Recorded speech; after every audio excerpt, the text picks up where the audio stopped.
Welcome to Marg's Kitchen. This is my 5th cooking session with you, and tonight I'm going to make Drover'S Stew, which is an awesome hearty recipe that I normally cook in my camp oven, but this Easter we're being instructed to stay home, so I'm going to do it in my pressure cooker. Now what I've done is I've poured myself a wine, as you do. This one's a really yummy wine from Capercaillie up at the Hunter Valley, and it's a Semillon. So let me just see how that is. Lovely, nice and crisp and dry. So what I'm doing is I'm searing a kilo of gravy steak that I've chopped up into chunk sizes. What I did with the steak, once it was cut up, I did put it in a bag with 1/4 cup of flour and just dusted it lightly, because that'll help with producing a nice thick sauce later. So I'm just searing it in my pressure cooker. This pressure cooker is a multi-cooker, so you can actually cook risotto and soups, and you can do slow cooker or the pressure cooking. I don't see the point of the slow cooker now, because you can actually just cook and tenderize your meat so quickly with the pressure cooker. Now that's seared nicely. I've had this on just for a little while. Okay, and what I'm going to add to it is 4 medium potatoes, all chopped up. I'm going to add 1 large onion that's been diced, and I've also sliced 2 medium carrots. Pop that in. So that's the bulk of my recipe.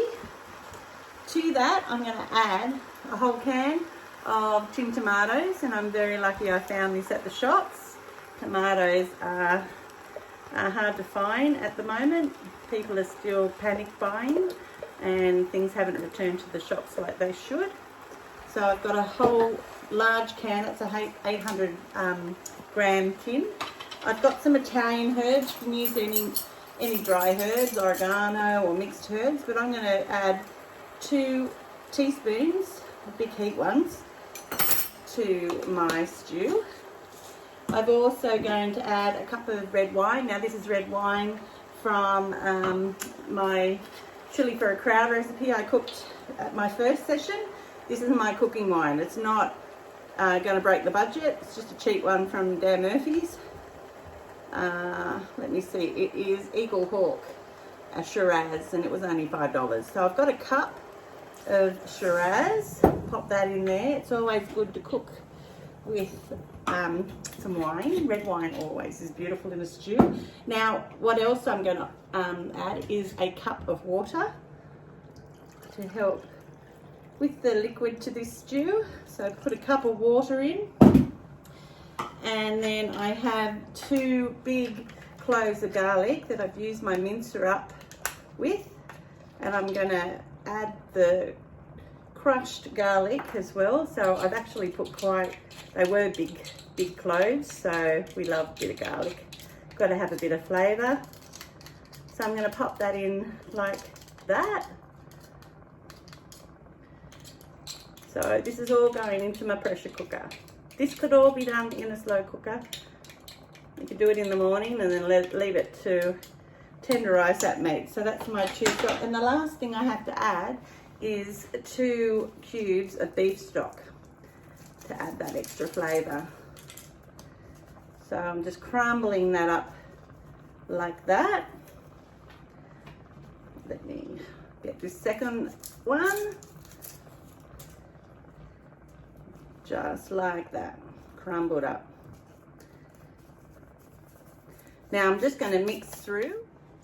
Okay, so all my ingredients are in here. I'm just going to mix that beautiful lot of vegetables and meat and spices. Oh, that reminds me, I probably should put a bit of seasoning in it too. I love this one. That's one of my favorites. Pop that in there. Now this is still on the sear at the moment, but once I've mixed it through, I'm going to pop it on my pressure cooking settings. So if you can see the size of my potatoes, they're pretty chunky, but they will become beautiful and tender later.